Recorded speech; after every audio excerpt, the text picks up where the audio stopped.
Super Talk 99.7 WTN, hour number 2 of the Matt Murphy Radio Show. Don't forget Cameron Smith, our weekly guest from the Tennessee and good friend of the show. He'll be with us in the 5 o'clock hour. Nincompoops in the news in the 5 o'clock hour as well. Already dissecting some of the results from last night's political races. Donald Trump says showdown, at least partially to blame in Virginia. I don't disagree with him. I think it's true. I think for whatever reason, well, I don't even say for whatever reason. I would suggest to you that people that are predisposed to vote left understand that Republicans are less dependent on government than the left. And so regardless of who is directly responsible for the immediate shutdown, they understand who is pro-government and who is maybe not so favorable to big government, and so they're going to blame the Republicans on that front.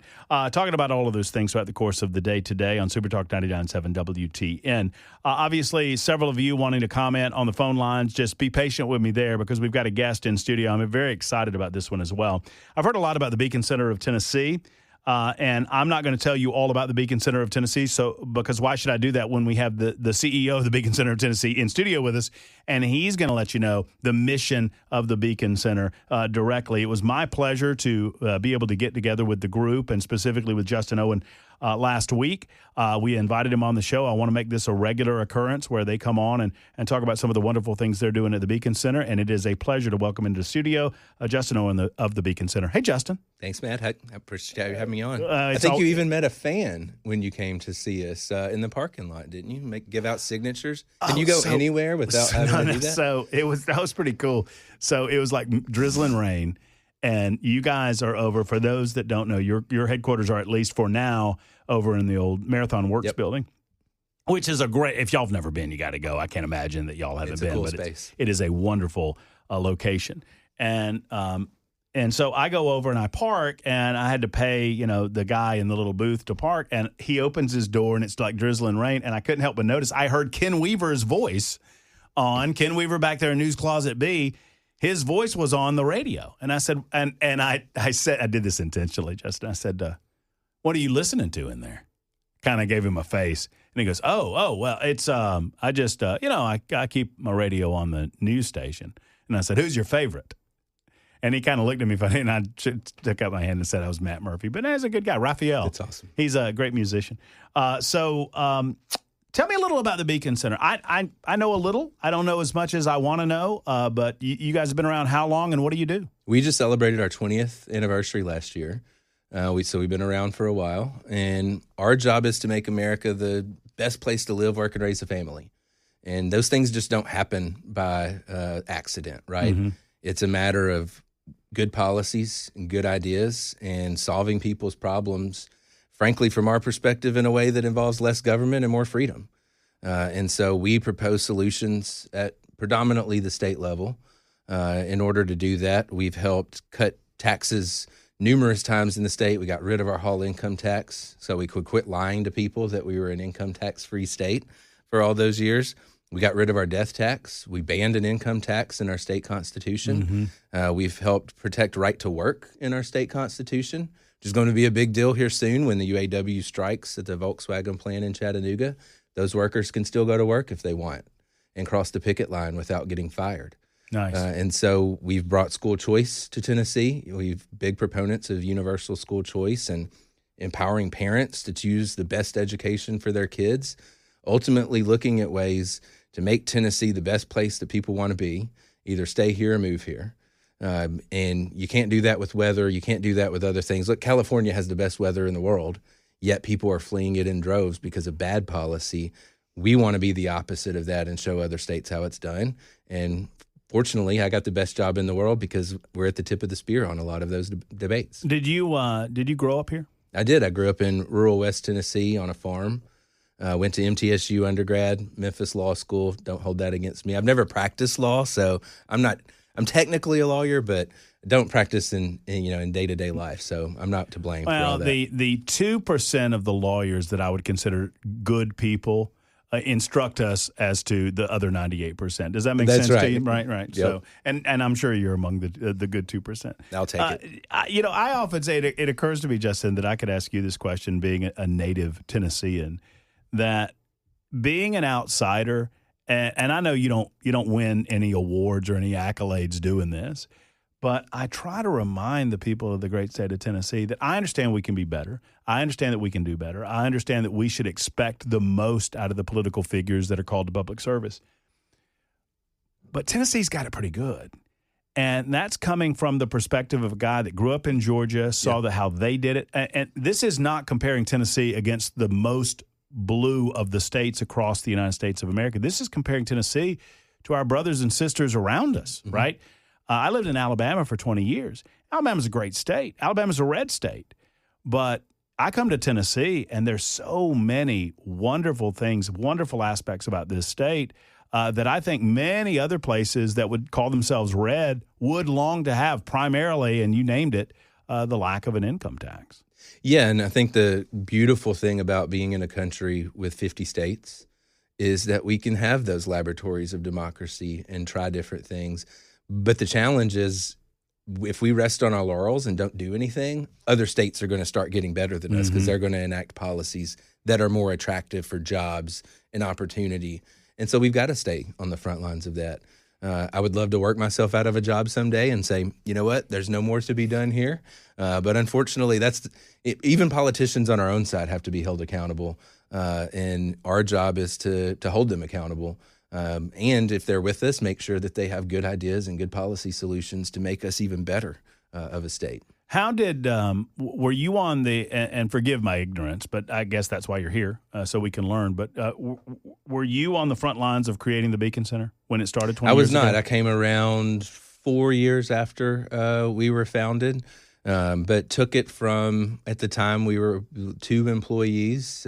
We now are at about a dozen fully staffed up.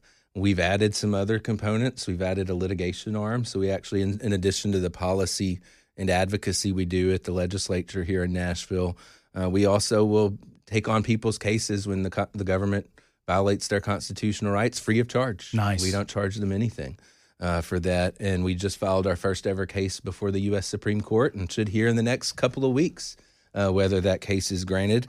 And then last year, but 2023, so 2 years ago now, we launched a statewide poll, which we're going to talk about here in a little bit, to really inform Tennesseans about these issues. What instructs you as to whether or not, because people hear this and they're going to, I hope, inundate you in your email inbox with, hey, I got a case for you. The government's doing this. The government's doing that. What kind of instructs you as to whether or not it's a fit for the Beacon Center to talk to individuals that feel like the government has done something that's burdensome to their individual liberty or freedom? Yeah, from a litigation standpoint, our focus is really on 2 areas. It's the right to earn a living and property rights. And so a lot of these licensing boards that shut people down, keep them from getting a license. We had a client once who wanted to be a barber, but he didn't have a high school degree. He had to drop out of high school to raise his siblings when his parents were killed in a car crash. Very sad situation.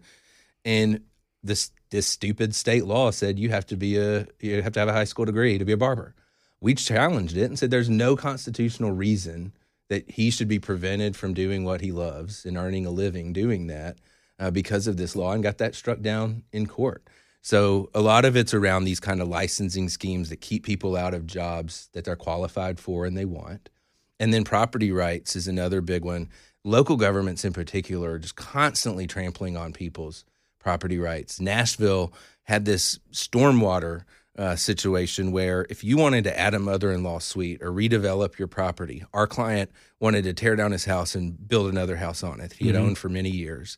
And the government of Nashville said, well, in order to do that, you have to dig up all the stormwater drains in front of your house on the street and replace them. Tens of thousands of dollars a cost sometimes for people to do this.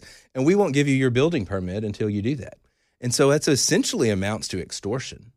And we sued them, and they backed down. And we just literally this week settled our case for $1.4 million. Oh, wow. So every single person in Nashville who paid into that fund will get 100% refund back to them in the money that they paid, because the city should not have taken that money from them. I've not looked into it in the state of Tennessee, but I know in my 20 plus years in the state of Alabama, we went through the amount of licensing that the state did for various different professions. And you kind of alluded to it with the barber profession, right? And it was just such an obvious money scheme. Yep. Right? It was just a way. I mean, when you can call something a licensing fee instead of a tax, which they're all taxes, right? And so, so cosmetologists, nail salon stylists, beauty salons, hair, they all had to be licensed in the state of Tennessee. And I just made it a personal, mission. It's like, why are we forcing a nail salon to license each individual, fingernail person? It's ridiculous, and it's just a money grab on the part of the government. And there's plenty of other ways to protect people. You don't go into a restaurant and say, "Hey, chef, let me see your license before I eat your food." We rely on health inspections to do that, right? There are other ways and less intrusive ways to protect consumers. The craziest one we ever worked on was hair braiding.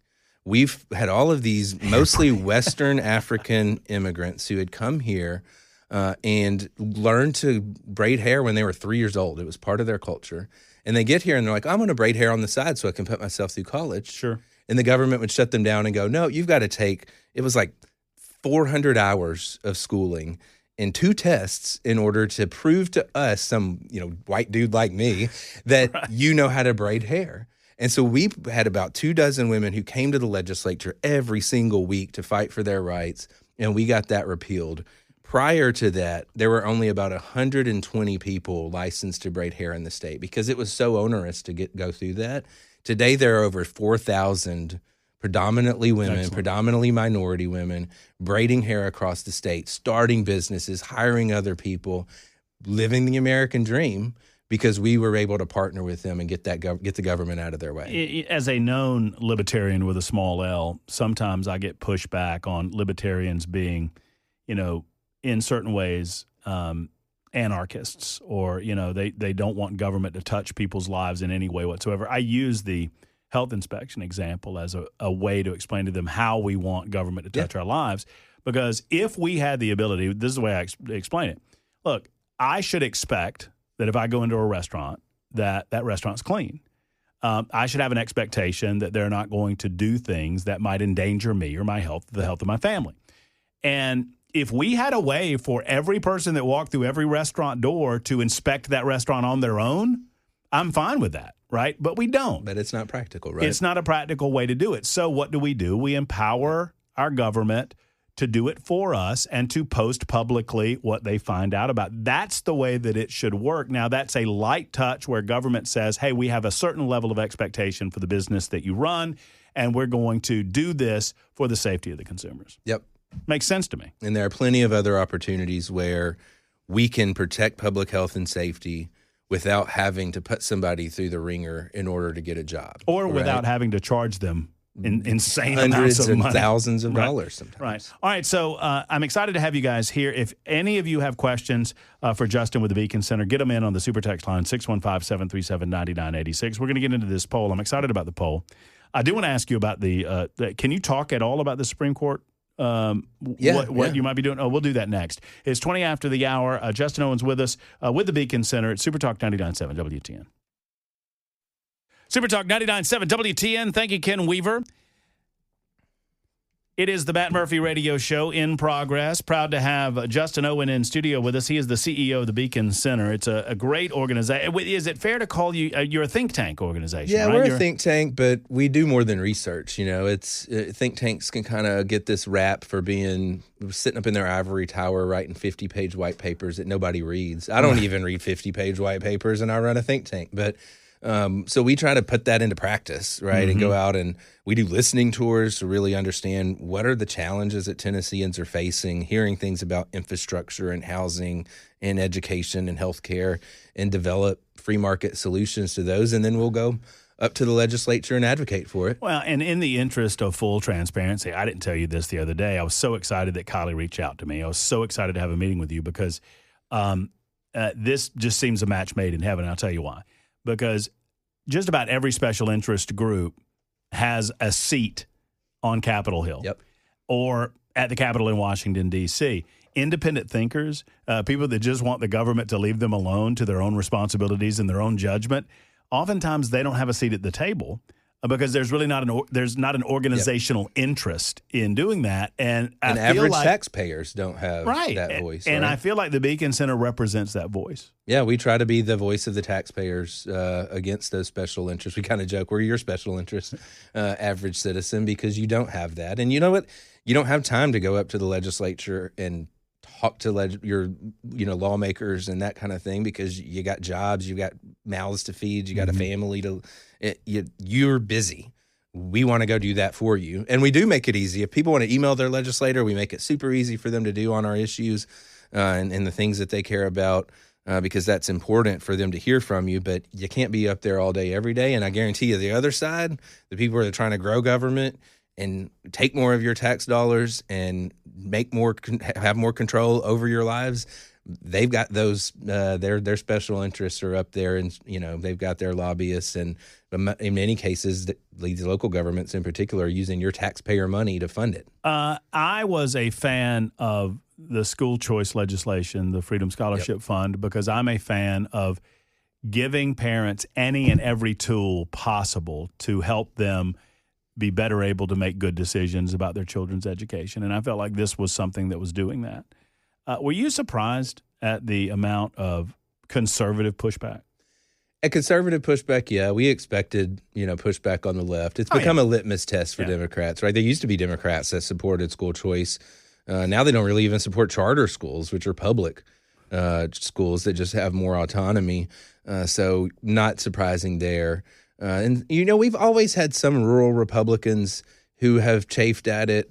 Their largest employer is often their school district, right? Mm-hmm. So their superintendent and their school board and the teachers' unions and those groups have an outsized influence on them. But yeah, some of the conservative pushback we think was and misguided too. I mean, at the end of the day, this is about empowering parents with options. Parents are taxpayers. And when you choose to put your kid in a private school, you don't stop paying taxes that go to education. So we're just saying you get to keep a portion of that to put your kid in private school. And so many families are stuck in terrible schools that aren't meeting their needs, or good schools that they're getting bullied in and it's just not a good fit for their kid. Give that family an option to choose a better school. And yeah, we were surprised at some of the pushback. But at the end of the day, just because there's a loud vocal minority does not mean that they represent everybody in the state, because we've polled this over and over and over, and consistently more than 2/3 of Tennesseans support this. 75% of Republican voters support this. President Trump endorsed this specific bill, Governor Lee's specific bill. We have asked in our polling about what this specific bill does and whether you support it. An overwhelming percentage of voters support it because they know parents are in the best position to make these decisions, not government bureaucrats, not school board members and politicians. Parents know best for their child, and this gives them that option. Well, I mean, we try to be an educational outlet here on the Matt Murphy Show, and I would tell you, Justin, I don't know if you know this or not, but I thought that the Metro Nashville school system was having trouble. I thought they were. I thought they were maybe failing their kids. But then I saw Adrienne Battle's offices and her new bathroom. Swanky. Oh, my goodness gracious. So I was like, well, then clearly they're doing a great job if they're spending $200,000 on an office redo and a new bathroom, right? I barely have a private bathroom in my own house to share. For those that don't know, Adrienne Battle, the head of the Metro Nashville school system, I mean, I feel like she would be ashamed if she had any shame. I don't think she really does. But it was discovered that they redid her offices, I think at the tune of almost $200,000. Yeah, it's like $160,000, I think. And meantime, they're paying off lawsuits and they're doing all these types of things. And the children aren't reading at the levels that they should be. Quick timeout for news. When we come back, we're going to dig into this poll. I'm excited about it. We'll get into some poll questions and tell you where the people of Tennessee are. Now, you guys know where I'm at on polls. And some of the folks are like, Matt, I thought you hated polls. Well, I'm going to explain, or at least I'll let Justin explain to you why this is the type of polling that I believe in. Polling that is transparent. The metrics make sense. We'll talk about all of that in a moment. 31 after the hour on Super Talk.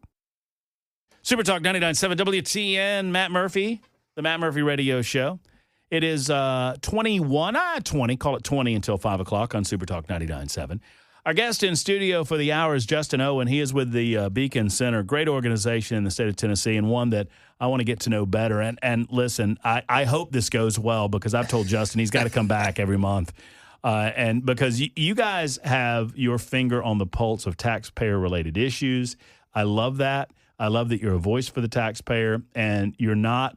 How do you, before we get into the polls, how do you help maintain a sense of objectivity and how do you keep above the fray when it comes to the political winds of the day? Does that question make sense to you, Justin? Yeah, I mean, it's tough. We are in a political world, right? And we understand. And everybody's pulling you. Yeah, and by and large, legislators, they respond more to political answers than policy answers, right? They don't really give a damn about our research sometimes if it's going to cost them their election. Right. And so our job is kind of to figure out what is good policy and good politics. And that's part of where the poll comes in, is to really assess, like, where do Tennesseans stand on these issues? And we'll publish results in the poll that aren't favorable to us because we show ourselves that we have work to do to convince voters. But there are plenty of issues where voters are in lockstep with our position and are very supportive of our solutions, and that helps us make the case to legislators that, hey, your constituents want this. And part of it, too, is to actually work on the issues that matter. And we do listening tours and focus groups and things to really go straight to Tennesseans and hear from them, like, what is a hurdle in your life? What are you struggling with that we need to know about, so that we're not just assuming we have all the answers, right? And we'll come up with a free market solution to those problems because, again, our perspective is less government is better, and we can solve these problems with free people rather than more government programs. I wanted to continue this relationship between myself and the Beacon Center in an arena of trust. And so I want Kylie to hear this because she's sitting over in the corner. I got the poll yesterday, and I desperately wanted to tell the results of socialism in the state of Tennessee. And I teased it yesterday. I said, tomorrow you're going to hear these results. But I did not, because I respect the embargo. And anybody within the world of politics understands, or in the world of like media, you understand the embargo. Don't say anything about this until it's time to say something about it. I've literally gotten yelled at by reporters who thought somebody else broke the embargo. And that reporter then accidentally broke the embargo in one of the polls and released because they thought somebody else had broken the embargo? No, they actually put, when they released it on their webpage, they put, it's like PM the day before instead of AM the next morning. So they released it 12 hours early after they had yelled at me over the embargo issue. Convenient mistake. I won't say which reporter that's that was. Actually, that's a pretty good trick. I'm gonna remember that one. I thought it said AM. What, it was PM? Oh, I must have misread it. So, Tennessee. So, tell me about the poll. How many folks? What is the methodology? Give me kind of the nuts and bolts of it. So, I'll kind of go back a little bit further and say we really launched the poll because the only place people could go to understand where Tennesseans stood on issues was the Vandy poll. And they didn't release their methodology, their questions. It was very shrouded in secrecy until we complained about it. And they finally came out and provided some of that information. And then we find out that it's so heavily weighted to urban areas. They really don't give a voice to rural Tennesseans. And by and large, because of that, urban areas are more blue. That had a Democrat bent. And so they had like Mitt Romney beating or Obama beating or getting close to Mitt Romney in the state in 2008. And just things that were just not conceivable. Right. And so we said, let's quit complaining about the Vandy poll and let's just start our own. And we hired a reputable pollster who does this for a living, who really understands the process. And we said, you know what? People don't trust polls as you don't trust polls, right? You've complained about them because they're inaccurate so much of the time. But what we're going to do is remind people, first, it's a snapshot in time. When I go through these results, especially like the governor's race and stuff, things are going to change. There's almost a year between now and the election, right? This is if the election were today, this is where people stand. Number one. Number two, we're going to disclose everything. Everything I see, you see. You can literally delve into every single question, every detail of every question, how Republicans, Democrats, Independents, East, Middle, West Tennessee, all of that information is provided. And you can quibble with the things we ask and how we ask them, but you're never going to question, here's how we did it, because we're going to disclose all of that information to you. What was the specific question that you asked? Can I get the, it's right? Fully it's right transparent. 100%. Well, and two, one thing I like, and I'll let you get into some of these specific questions. One of my major beefs are when pollsters align themselves with media outlets. Yep. Because oftentimes the media outlets, they're looking for a headline the next day. And I feel like we're already kind of souring the milk if our goal is to create news. Yep. And when ABC has a poll and I understand that you can tell me that the methodology is good, but they're looking for a headline, and then that encourages potentially letting your own political ideology creep into how you do the poll. Well, not only that, but we were frustrated with political polls because they would only ask the things that they wanted people to focus on. And Right. So nobody asks about things like housing and property taxes and healthcare and those issues in traditional political polling because it's not sexy, right? It doesn't get headlines, but it matters. And we found that the media will actually talk about these things. You'll have us on to get into the weeds on some of this stuff that matters to Tennesseans. All right, so here's the lead. You asked a question of Democrats specifically about socialism in the state of Tennessee. So you tell me about the question asked and tell me about the results. We actually we explained what capitalism is and what socialism is, and asked all voters, which one is closest to your view and how much do you support each one.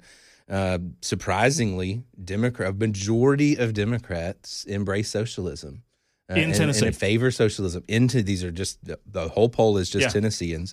Tennessee Democrats, which is surprising to me. It isn't nationally because we've seen that trend nationally. We've got Mamdani getting elected last night as mayor of New York, literally a Democrat socialist now, mayor of our state, of our city or nation's largest city. So that's not surprising, the embrace of AOC and people like that. But these are Tennessee Democrats. These are people who elected Phil Bredesen not too long ago, who was a very moderate, middle-of-the-road Democratic mayor. Historically, Democrats have been very moderate here. So this one was a shocking one to me. It's not a big deal in the grand scheme of things. It's not going to have a huge impact on the control of our state in the short run because the majority of overall voters still support capitalism over socialism. Republicans overwhelmingly so, not surprisingly. Yet it is going to probably influence how Democrats run and what type of Democrats get nominated in primaries in some of these races. I have been thinking and telling my team and others as we watch these trends, as more and more people move out of Nashville into the suburbs, into the collar counties of Nashville, some of those areas are turning purple that have been in the state legislature. Your state senator or representative is a Republican.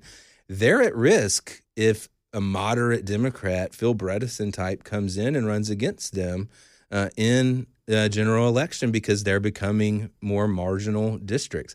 But if Democrats are going to embrace socialism and they're going to go with the most extreme candidate to run against those sitting legislators, that's just not going to happen. Right. And so in a way, it's almost like Democrats are shooting themselves in the foot here. They have an option to go after some of these legislative seats because of the demographic shifts in the state, yet they're going to go with the most extreme AOC, Mamdani types rather than the more middle-of-the-road person. You asked about the approval or disapproval of the governor's job performance. What were the results? Yeah, governor has strong support going into his last year in office. 54% of voters support him. That's pretty consistent. That's all voters. Across the board. Sure. Obviously, he's much higher among Republicans. Democrats hate him. Not surprising. Sure. He's pretty in line with President Trump. President Trump's got 57% support and 41% opposition. So they're both kind of neck and neck there in the state. And we ask that every other time. So you can see where the governor is every 6 months and where the legislature's support in opposition is every 6 months. So you can see those trends over time, how people feel about them. So Governor Bill Lee, very popular, but you're looking forward to 2026 and the governor's race that's kind of forming. Right now we have three major announced candidates, Senator Marsha Blackburn, Congressman John Rose, and Representative Monty Fritz. You asked the question. What was the answer? So this is the second time we've polled this. We were the first in the state to poll this race in August. Senator Blackburn started out with a 52-point lead over Congressman Rose. This was before Representative Fritz got into the race.